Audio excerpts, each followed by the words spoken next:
დროებითი საგამოძიებო კომისიის ხდომაზე დილიდან გაეროში საქართველოს მუდმივ წარმომადგენელს დავით ბაქრაძეს მოусმინეს მან ევროკავშირთან ვიზა ლიბერალიზაციის მიღების პროცესში ოპოზიციის კონკრეტულად ნაციონალური მოძრაობის ნეგატიურ როლზე ისაუბრა. მისი თქმით 2016 წელს ასოცირების საპარლამენტო კომიტეტის ხდომაზე გიორგი კანდელაკმა და ტარიემ ლონდარიძემ საქართველოსთვის უვიზა მოსვლის უპირობო მიღებას მხარი არ დაუჭირეს, პროცესის გადადება მოითხოვეს და კონკრეტული წინაპირობები დააყენეს. ბაქრაძის თქმით ნაციონალურ მოძრაობას კონკრეტულ ქმედებაში მისი პარტნიორი ევროპის სახალხო პარტია ეხმარებოდა, რომლის ხელმძღვანელი 2015 წლის მარტში საქართველოში ჩამოვიდა, რა დროსაც ვანო მერაბიშვილს გიგი უგულავას და ხალაიას შეხვდა და განაცხადა, რომ საქართველოს ვიზა ლიბერალიზაცია 1 წლის შემდგომ არჩევნების შემდეგ უნდა მიეღო. კონკრეტული გვარები შევლექტიური ნაციონალური 2015 წლის ასოცირების საბჭოსთვის მზადების დროს ძალიან კაფეოდ გამოიკვეთა ჩვენი მთავარი პრიორიტეტი.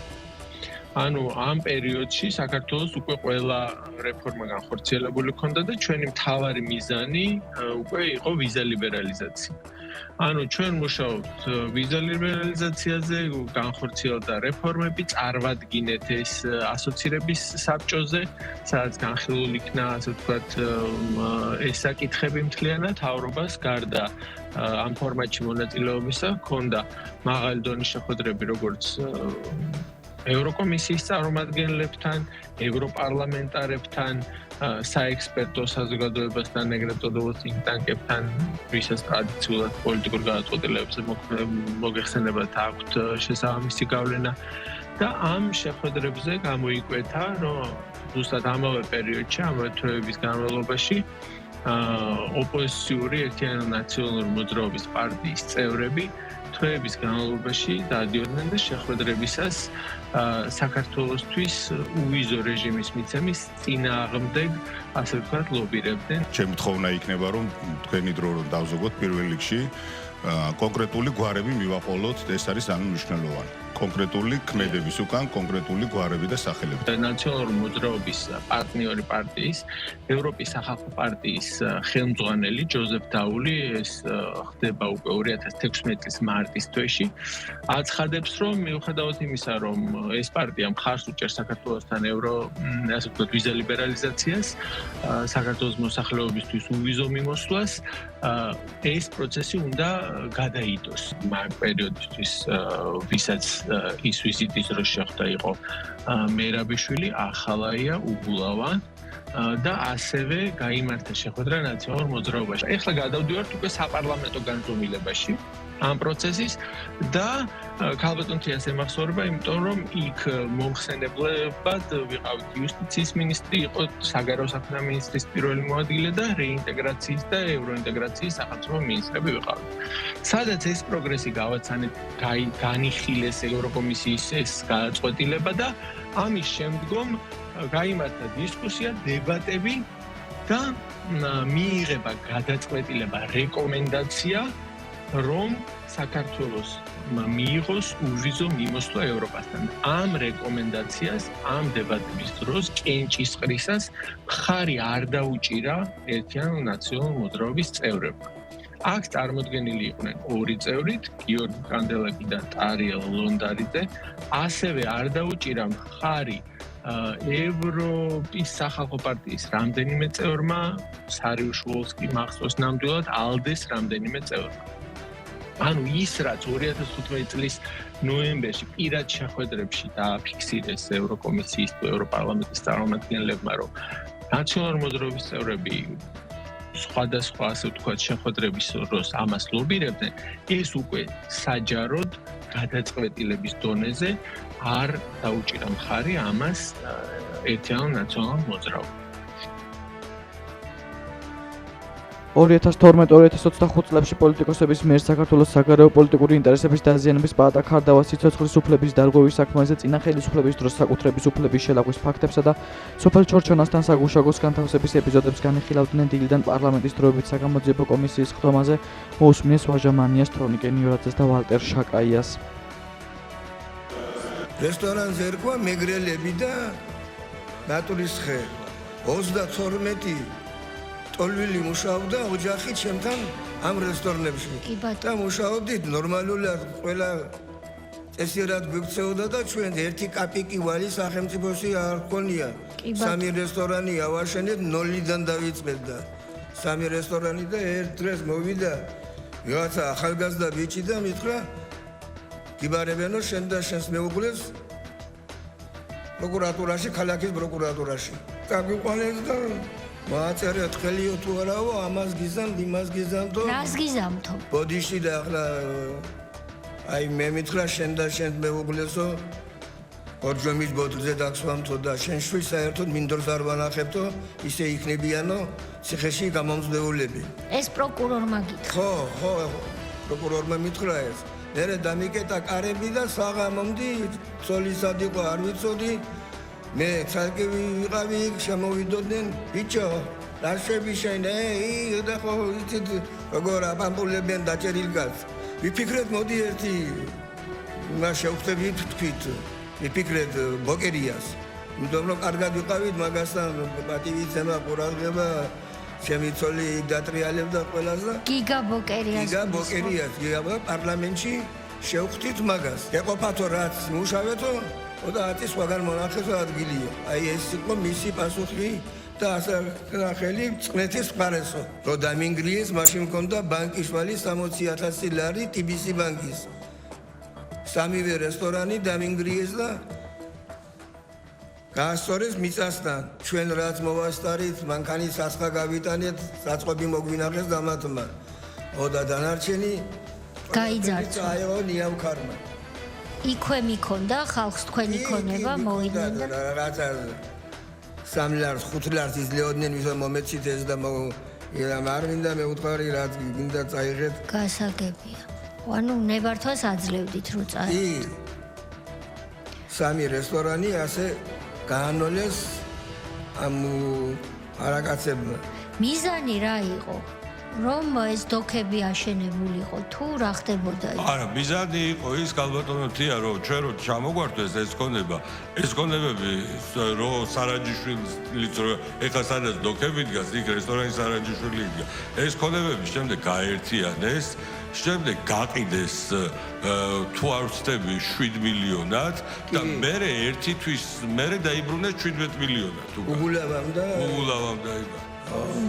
თავისივე გაყიდული ქონება უკანვე დაიბრუნეს. 2006 წლის ოქტომბრის თვეში გვირეკავს ვინმეს ვიადი, რომელიც გვეცნობა, რომ ის არის ქალაქ თბილისის ზედამხედველობის სამსახურის თანამშრომელი, გვიბარებს მიცკევიჩის ქუჩის ბოლოში კუთხეში მდებარე შენობაში, იქ იჯდნენ მაშინ ზედამხედველობის თანამშრომლები და გაგვიცხადა, რომ რიყის ტერიტორია 5 დღეში უნდა დაცალოთ, რომ ამით დაინტერესებულია მთავრობა და ეს არის გრევის ზონაში მოქცეული, რაზეც რა თქმა უნდა ჩვენ გავუცხადეთ პისიერი უარი. ამ უარის მერე როგორც ქონდათ აპრობირებული ერთვება საქმეში პროკურატურის თანამშრომლები.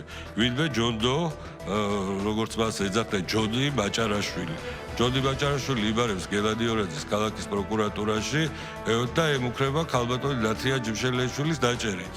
და თან უხსნის, რომ შენ მეუღლეს თუ დავიჭერთ, მაშინ ეს რიყის ქონება ამ საქმის მოგვარებას შემდეგ არ ეყოფა. გარკვეული პერიოდის მერე, როგორც ქალბატონმა ნათიამ გაიხსნა, მაჭარაშვილი მოდის მათ კუთვნილ სახლში, ვაკეში და იქ აგრძელებს ამ უქარას, რომ აგერ თქვენ მეუღლეს მე ხა დავიჭერ თქვენ და საბაბი რისთვის უნდა დაიჭიროს, ან რისთვის უნდა ჩასვლას ციხეში, ეს საბაბი საერთოდ არ არსებობს. იმპერატიული ისა, რომ ჩვენ დავიჭერთ და მე ამის მოგვარება თქვენ ძალიან ძვირი დაგიჯდებათ. ცნობილი ნოტარიუსის დიდო ღინტურის სანოტარო ბიუროში დღის ბოლოს უკვე ბინდდებოდა, იქნებოდა ესე 9 საათს გადასული, დაგვიბარეს, დაგხვდა მაჭარაშვილი, ესე გადავაფორმეთ ეს რიყის ქონება, შემდეგ 2012 წლის არჩევნების და თქვენ ხელისუფლებაში მოსვლის შემდეგ ჩვენ შევიტანეთ როგორც პროკურატურაში სარჩელი, როგორც ქალაქის, ასევე გენერალურ პროკურატურაში ამ საქმეებთან დაკავშირებით დაიწყო რაღაც პროცედურები, როგორც ვიცი ბატონი ვალტერის მხარე დაიკითხა, ჩვენი მხარისთვის არც არავის მოუკითხია ჯერჯერობით და ბოლო კომუნიკაცია იყო 2023 წელს პროკურატურიდან, რომ საქმე მიმდინარეობს განხილვაში კიდევ და ძიებაში. ესე უხეშად რომ ვთქვა, დაახლოებით 5 მილიონიან ბიზნესი არის საუბარი. ამ 5 მილიონიან ბიზნესს თქვენ დარწმუნებული ვარ, რომ ესე ვერ დაელოდებოდით და იყო იმათ მხრიდან შეხვედრის, ასე ვთქვათ, ან მზაობა, ან კონსტრუქციული რაიმე. ყარამანიშვილებმა გაიფორმეს ეს რიყი. ერთი თვე ქონდა და მე უკან მისეს უგულავა და იმათ 17 მილიონად. 7 მილიონად შეისყიდეს. ო, იმათ სახელზე იყო მე ის რო ავიღე იუსტიციის სამინისტროდან, იქ ეწერა ყარამანიშვილების ძმები და 7 მილიონი $. შემდეგი ეპიზოდი ქალბატონი ნათია ჯიმშელეიშვილის მამა ვახტანგ ჯიმშელეიშვილი დედაენის ბაღში ფლობდა 1095 კვადრატ მიწის ფართობს და მასზე განლაგებულ 1370 კვადრატულ შენობა ნაგებობას, რომელიც წარმოადგენდა ისიც კვების ობიექტი იყო რესტორანი მერცხალი. მოდის ახვლედიანი ჩვენთან თანხლებ პირებთან ერთად სავახშმოთ, ერთ-ერთი თანამშრომელი შემოდის და მეუბნება, რომ ის ვიღაცას ჩვენ ფარდზე ელაპარაკება. ბატონ ვახტანგს იბარებენ ფინანსურ პოლიციაში, ბატონ ვახტანგს ჩვენ გავაყოლეთ ადვოკატი, რომელიც მის დაკითხვას არ დაასწრეს. დაკითხვა დაიწყო დილის 10 საათზე და დამთავრდა საღამოს 7 საათზე. ძირითადი მოთხოვნა იყო, რომ ეთქვა, რომ ეს შენობა ნაგებობა რეალურად მისი არ იყო და იყო მისი სიძის, რომ მისი სიძე აქ ათეთრებდა ფულს და ეს შენობა სახელმწიფოს ჭირდებოდა და სახელმწიფოსთვის უსასყიდლოდ უნდა გადაეცათ. რატომ ერჩოდნენ ასე გელანიორაძეს თქვენი აზრით? იმიტომ რომ ბატონი გელა თავიდანვე წინააღმდეგი იყო სააკაშვილის გუნდის. კახაკალაძემ დედაქალაქში ინფრასტრუქტურული პროექტების შესახებ ანგარიში წარადგინა აქცენტი ბოლო 4 წელიწადში განხორციელებულ სამუშაოებს და პროგრამებს დაეთმო. ხედავად იმისა, რომ 2017 წლიდან მოყოლებული ბევრი მნიშვნელოვანი და კარგი პროექტი იქნა განხორციელებული, ბევრი გზის რეაბილიტაცია, გამზირის განახლება, ჯერ კიდევ რჩება გამოწვევები, ჯერ კიდევ რჩება პრობლემები და ნამდვილად არ გვეშინია ამ პრობლემების, იმიტომ რომ ჩვენ ზურგს გვიმაგრებს ძალიან დიდი გუნდი, რომელსაც ქართული ოცნება დემოკრატიული საქართველო ქვია და ზურგს გვიმაგრებს პრემიერ-მინისტრი ცენტრალური მთავრობის შემადგენლობით, იმიტომ რომ მათი მხარდაჭერის და თანადგომის გარეშე, რა თქმა უნდა, შეუძლებელია ასეთი პროექტების განხორციელება. 2017 წლიდან მოყოლებული თბილისის მოსახლეობა გვერდში გვიდგას, რაც მთავარია გვენდობა და ჩვენთან ერთად გადის ქალაქის განვითარების ყველა ეტაპს. კიდევ ერთხელ მადლობა ამისთვის. ხადი არსებობს გამოწვევები, უამრავი პრობლემებია, მაგრამ ნამდვილად არ გვეშინია, იმიტომ რომ ვიცით რა ჭირდება ქალაქს, რა პროექტები არის განსახორციელებელი, როგორ უნდა იყოს პრიორიტეტები დალაგებული და რა თქმა უნდა მომდევნო წლების განმავლობაში ჩვენი დედაქალაქი ისეთ პროექტებს გავაკეთებთ, რომ კიდევ უფრო ლამაზი იქნება, კიდევ უფრო მოწესრიგებული, კიდევ უფრო სუფთა, გამართული ინფრასტრუქტურით. შედეგები არის ნამდვილად შთამბეჭდავი. ყველა მიმართულებით იქნება ეს გზების შენებლობა, ხიდების შენებლობა, რეაბილიტაცია, წყალმომარაგების სისტემების გაუმჯობესება, ყველა კუთხით იგივე ავარიული შენობების რეაბილიტაცია, ძველი თბილისის უბნების განახლება, რეაბილიტაცია, დასუფთავება, გამწვანება, ყველა მიმართულებით არის ძალიან შთამბეჭდავი შედეგები.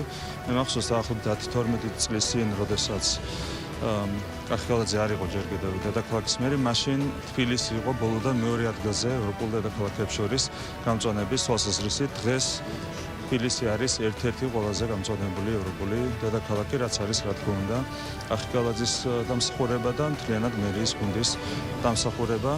რა თქმა უნდა ეს განვითარება უნდა გაგრძელდეს შემდეგი 4 წლის განმავლობაში და დარწმუნებული ვარ, რომ 4 წლის თავზე ჩვენი დედაქალაქი იქნება კიდევ უფრო მეტად განვითარებული, მის ინფრასტრუქტურა იქნება კიდევ უფრო მეტად დახვეწილი. საგამოძიებო კომისიის ხდომაზე გამოუცხადებლობისთვის ჯაფარიძეს 7 თვითპატიმრობა მიესაჯა. დღესვე გადაწყვეტილება უნდა გამოცხადდეს ბადრი ჯაფარიძის, მამუკა ხაზარაძის და ნიკონორ მელიას საქმეებზე.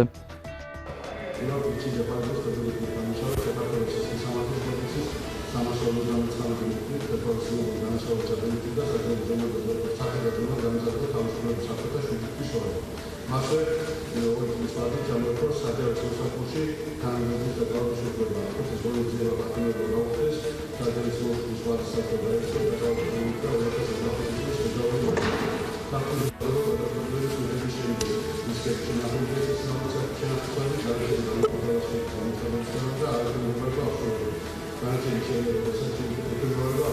სასამართლომ გაიზიარა ბრალდების ხარის არგუმენტაცია, როგორც ბრალთან მიმართებით.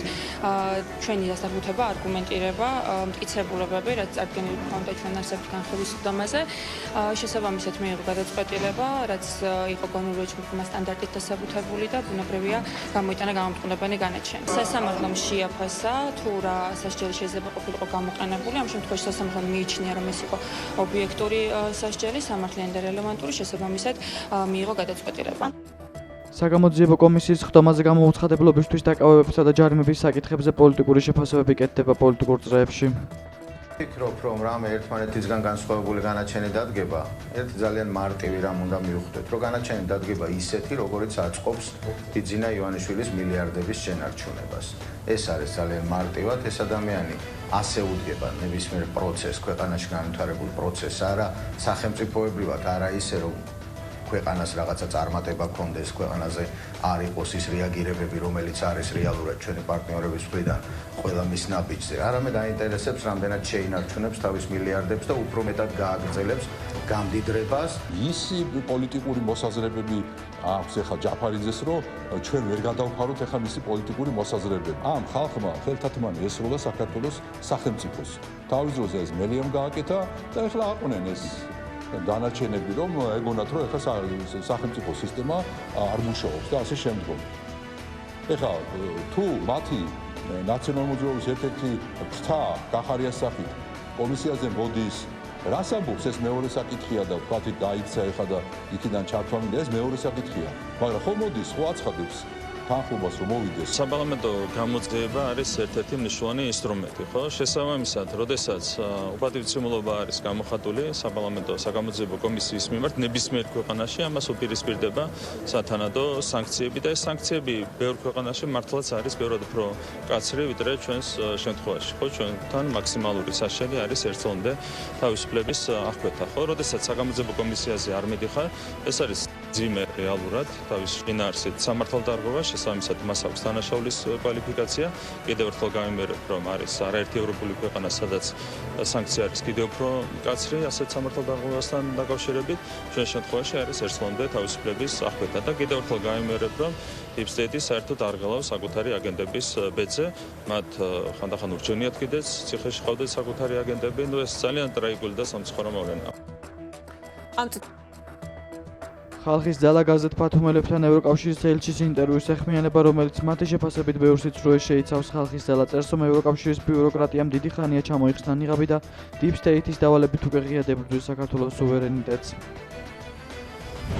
ამ წერილით ქსურს გამოვეხმაუროთ საქართველოში ევროკავშირის ელჩის პაվել ჰერჩინსკის ინტერვიუს გაზეთ ბათუმელებთან, რომელშიც მრავლად ხვდება მთელი რიგი უზუსტობები, პოლიტიკური სპეკულაციები და პირდაპირ ვთქვათ, ტყუილები საზოგადოებისთვის მნიშვნელოვან სენსიტიურ საკითხებთან და რაც მთავარია საქართველოს ევროპულ მომავალთან დაკავშირებით.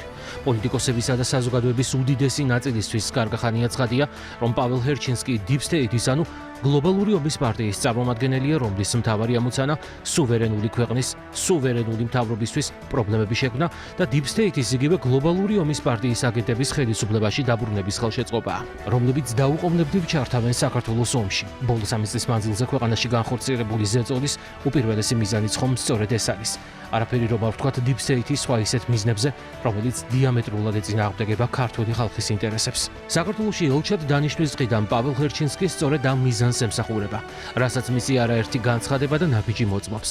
ეგრეთ წოდებული ელჩი რეალურად საქართველოში მოქმედი უცხოეთიდან მართული და დაფინანსებული ოპოზიციის ნაწილია, რომელსაც დიპლომატობის არაფერი სცხია და საკუთარი ქმედებითა და განცხადებებით დანიშვნის დღიდან გასცდა ელჩის კომპეტენციას და უფლებამოსილებას. საერთოდ რა დიპლომატიაზე შეიძლება საუბარი მაშინ, როდესაც ყველაფერს რომ თავი დავანებოთ პაվել ჰერჩინსკი 2024 წლის საპარლამენტო არჩევნებზე ოპოზიციას ღიად უჭერდა მხარს. ასეა თუ ისე დღეს საქართველოში ევროკავშირს წარმოადგენს ადამიანი, რომელიც სრულად დაცლილია იმ ევროპულობისა და ევროპული ღირებულებებისგან, რასაც უნდა წარმოადგენდეს ისევე როგორც მისი პატრონი Deep State-ის მიერ მართული ოფიციალური ბრიუსელი. ევროკავშირის ბიუროკრატიამ კარგა ხანია ჩამოიხსნა ნიღაბი და Deep State-ის დავალებით უკვე ღიად ებრძვის საქართველოს სუვერენიტეტს. ამ ძალებისგან მომავალ საფრთხეზე ღიად საუბრობს ამერიკის შეერთებული შტატების პრეზიდენტი დონალდ ტრამპი, რომელიც პირდაპირ აცხადებს, რომ ამერიკა გაანადგურებს Deep State-ს ან Deep State-ი გაანადგურებს ამერიკას. ასევე დიდი ბრიტანეთის ყოფილი პრემიერ-მინისტრი ლის ტრასი, რომლის თქმითაც მათ სურთ რომ დაანგრიონ Deep State-ი, რომელიც ბრიტანეთს მართავს და ამერიკულზე უფრო ძველიცაა და უფრო ფართოდ გავრცელებულიც. ასევე გავიხსენოთ უნგრეთის პრემიერ-მინისტრის ვიქტორ ორბანის განცხადება, რომლის თანახმადაც ისინი ებრძვიან ორგანიზებულ ჯგუფს, რომელსაც სოროსის იმპერია ჰქვია, რომელიც სამოქალაქო ორგანიზაციებს უხდიდა ფულს უნგრეთის სამართლებრივ სისტემაზე თავდასხმისთვის და უნგრეთის წინააღმდეგ უკანონო საქმიანობას ახორციელებდა. მისი განცხადებით ევროკავშირი არ შეიძლება იყოს ფინანსური ქსელი, რომელიც ეროვნული მთავრობების დასუსტებისთვისაა შექმნილი. სწორედ ოფიციალური ბრიუსელი და მათ მიერ დანიშნული პაվել ჰერჩინსკი აფინანსებდნენ და მხარს უჭერდნენ რადიკალურ ოპოზიციას, ასევე იმ ეგრეთ წოდებულ არასამთავრობო და მედია ორგანიზაციებს, რომლებიც საზოგადოების გახლეჩისკენ, ურთიერთდაპირისპირებისკენ და პოლიტიკური დესტაბილიზაციისკენ მიმართულ რადიკალურ პროცესებზე არიან პასუხისმგებლები, რაც ნებისმიერ ფასად ხელისუფლების გადატრიალებით უნდა დასრულდეს. საგულისხმოა, რომ ევროკავშირის საელჩო, რომელიც წლების განმავლობაში ამ ორგანიზაციების ერთ-ერთ მთავარ დამფინანსებლად გვევლინებოდა, არათუ პასუხისმგებლობას არ იღებდა, არამედ არც კი გმობდა მათ მიერ დაფინანსებული ორგანიზაციების ზიზღის და მუქარის კამპანიებს. მეტიც, საკუთარი დამოკიდებულებით და პოლიტიკით ევროკავშირის საელჩო მწვანე შუქს უნთებდა და უნთებს მათი დაფინანსებული ორგანიზაციების მიერ წარმოებულ ზიზღისა და მუქარის კამპანიებს, ძალადობას და სიძულვილს. ამ ფონზე, რა თქმა უნდა, სრული ფარსია ელჩის საუბარი საქართველოში მიმდინარე პროცესების დასტაბილურების სურვილზე, რადგან საქმით ისინი თავად ახალისებენ რადიკალიზაციას. ძალადობის მიმართ გამოვლენილი სოლიდარობით ეს ძალები საქართველოში შემდგომი ძალადობის პროვოცირებას ახდენენ. ამ მხრივ ერთის მხრივ საკუთარი აგენტების დაცვას ცდილობენ, მეორე მხრივ კი ქართულ მართლმსაჯულებას და სუვერენიტეტს ებრძვიან. როგორ შეიძლება აქ არ გავიხსენოთ მზია ამახლებელთან დაკავშირებით ევროპარლამენტის მიერ მიღებული კატასტროფული რეზოლუცია და ევროპარლამენტის შენობაში გამართული სამარცხვინო სპექტაკლი. ასევე საქართველოში ევროკავშირის ელჩის მიერ მზია ამახლებელის ჟურნალისტური გამბედაობის სიმბოლოდ მონათulis მცდელობა და საზოგადოების მოტყუება თითქოს და მზია ამახლებელი ჟურნალისტური საქმიანობის გამოა დაკავებული. მაშინ როდესაც მთელმა საქართველომ საკუთარი თვალით იხილა, როგორ მიაყენა ფიზიკური შეურაცხყოფა მზია ამახლებელმა სამართალდამცველს. თავად განსაჯეთ, რამდენი უფლებას აძლევენ ევროპელი მეგობრები თავს, როდესაც ქართულ ხალხს უბედავენ, რომ სააკაშვილი, ნიკა მელიამ, მზია ამახლებელი და სხვები პოლიტპატიმრებად შერაცხონ. ეს არის ჩვენი ქვეყნის, ჩვენი ხალხის შეურაცხყოფა და ჩვენ უბრალოდ ვალდებულნი ვართ, რომ საკადრისი პასუხი გავცეთ მათ. ფაქტია, რომ ევროპარლამენტში საქართველოს და ქართული ხალხის წინააღმდეგ მიმართულ ანტიქართულ პოლიტიკას ატარებენ. ოფიციალური ბრიუსელი ღიად ებრძვის და უპირისპირდება საქართველოს ხელისუფლებას. ამ ყველაფრის მიუხედავად ყველა კარგად ხედავს, რომ საქართველო მოთმინების პოლიტიკას ატარებს. მართალია ნებისმიერი სახელმწიფო პაվել ჰერჩინსკის მსგავს ანგაჟირებულ Deep State-ის აგენტ არასასურველ პირს დიდი ხნის წინ გააძევებდა ქვეყნიდან, მაგრამ არსებული ვითარების გათვალისწინებით ჩვენ შეგნებულად არ ვითხოვთ მის გაძევებას, რადგან მსგავსი გადაწყვეტილება პოზიტიური შედეგის მომტანი ვერ იქნება, ვინაიდან ევროპული ბიუროკრატია იმდენად სავალალო მდგომარეობაშია, ჰერჩინსკის ნაცვლად შესაძლოა ბევრად უარესი კადრი მოავდინონ ელჩად. პაվել ჰერჩინსკის ინტერვიუს რომ დავუბრუნდეთ, პირდაპირ თუ ირიბად მან არაერთხელ გაამახვილა ყურადღება თითქოს პოლიციელზე თავდასხმაში მსჯავრდებულ მათე დევიძეს და სამართალდამცველის ფიზიკური შეურაცხყოფისთვის დაკავებულ მზია ამახლებელს თავისუფლება უკანონოდ აქვთ აღკვეთილი. რა თქმა უნდა, ეს მტკნარი სიცრუეა. მან კარგად იცის ისევე როგორც ის თუ რამდენად მკაცრია მათ შორის ევროპული ქვეყნების კანონმდებლობა სამართალდამცველთა წინააღმდეგ დანაშაულის ჩადენის შემთხვევაში და რა ტიპის პასუხისგება ახლავს ამგვარ ქმედებასთან. პაվել ჰერჩინსკი ტყუის მაშინაც, როდესაც ცდილობს ისე წარმოაჩინოს ვითარება თითქოს ევროკავშირის დაფინანსების ლომის წილი საქართველოში ინფრასტრუქტურული პროექტების განხორციელებაზე და სახელმწიფოს პირდაპირ დახმარებაზე მოდიოდა მაშინ, როდესაც ყველამ კარგად ვიცით, რომ ევროკავშირის და წევრი ქვეყნების დაფინანსების ძირითადი ნაწილი მათი ინტერესების გამტარი მათთამი ლოიალურად განწყობილი ეგრეთ წოდებული არასამთავრობო და მედია ორგანიზაციების დაფინანსებაზე მოდიოდა. სწორედ იმ ადამიანებზე, რომლებიც რადიკალური ოპოზიციის ნაწილს წარმოადგენდნენ და ნებისმიერ ფასად ხელისუფლების დამხობის დავალება აქვთ მიღებული. სწორედ ამიტომ წუხს ბატონი ჰერჩინსკი ხელისუფლების მიერ მიღებული გამჭვირვალობისა და ფარას კანონების გამო, რადგან ეს სამართლებრივი მექანიზმები მათთვის მთავარი ხელისშემშლელი ფაქტორია, მუდმივად ფარულად აფინანსონ მათი პოლიტიკური ინტერესების გამტარი ორგანიზაციები და სუბიექტები.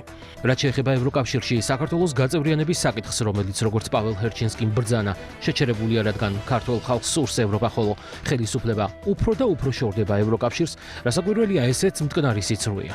პირველ რიგში გაუგონარია ელჩის მიერ ხალხის და ხელისუფლების გამიჯვნის მცდელობა იმ ფონზე, რომ 2012 წლიდან მოყოლებული ქართულ ოცნებას მოსახლეობის უმრავლესობის განუხრენი მხარდაჭერა აქვს. ამას გარდა საქართველოს ევროკავშირში გაწევრიანება რეალური სწორედ ქართული ოცნების ხელისუფლებამ გახადა, რომელმაც შრომისა და თავდადების ხარჯზე მიაღწია ყველა იმ სიკეთეს, რითაც დღეს საქართველოს მოსახლეობა სარგებლობს. თუმცა, როგორც გამოჩნდა, რეგიონში ვითარების დაძაბვისთანავე ოფიციალურმა ბრიუსელმა საქართველოს ევროპული მისწრაფების სათავისოდ გამოყენებას და ხელისუფლება შანტაჟის იარაღად გამოიყენა. ხოლო როდესაც სასურველ შედეგს და ხელისუფლების უპირობო მორჩილებას ვერ მიაღწიეს, სწორედ მათთანაც სრულიად უსამართლოდ გაყინეს საქართველოს პროგრესი ევროკავშირში გაწევრიანების გზაზე და ეს საქართველოს ხელისუფლებას გადააბრალეს. პარალელურად ოფიციალური ბრიუსელი ყველაფერს აკეთებს, რათა საქართველოს ხელისუფლების წარმომადგენლების პრაქტიკულად დემონიზაცია მოხდეს. ამაზე ინტერვიუში თავად პაվել ჰერჩინსკი საუბრობს. წარმოიდგინეთ ევროკავშირის მიერ დასანქცირებულს, როგორ შეხედავენ მეგობრები, ოჯახის წევრები, საზოგადოება. ამიტომ სანქციების საკითხს უკიდურესად სერიოზულად ვუყურებთ. ამ ფონზე ელჩი წუხს იმაზე თითქოს მმართველი გუნდი ევროკავშირს აბუჩად იგდებს და ევროპელ პოლიტიკოსებს შეურაცხყოფას აყენებს. რეალურად საზოგადოება კარგად ხედავს, რომ საკუთარი ქმედებებით და პოლიტიკით სწორედ ევროკავშირის ელჩი და სხვადასხვა ანგაჟირებული ევროპელი დეპუტატები აღვივებენ ევროსკეპტიციზმს საქართველოში. რა თქმა უნდა, ეს არ არის ჯანსაღი ვითარება. ეს არის საქმიანობა, რითაც დიპლომატი, მით უფრო ევროკავშირის ელჩი უნდა იყოს დაკავებული, რადგან ამ ყველაფერს არანაირი კავშირი არ აქვს რეალურ ევროპულ ღირებულებებთან, თუმცა ამაში არაფერია გასაკვირი, რადგან დღეს ჩვენ ურთიერთობა გვიწევს ევროკავშირთან, რომელიც ევროპულობისგანაა დაცლილი. ევროკავშირთან, რომელსაც გლობალური ომის პარტია, იგივე Deep State იმართავს. თუმცა ყოველივე ზემოთქმულის გათვალისწინებით შეუძლებელია არ აღინიშნოს პაվել ჰერჩინსკის საქმიანობის ერთი დადებითი მხარე. მისი როგორც Deep State-ის წარმომადგენლის მაგალითზე, მისი მთავარი ინტერესით საქართველოში სახელმწიფო გადატრიალებაა. ჩვენს მოსახლეობას შეგვიძლია ავუხსნათ ის კატასტროფული რეალობა, რაც დღეს ოფიციალურ ბრიუსელში სუფევს.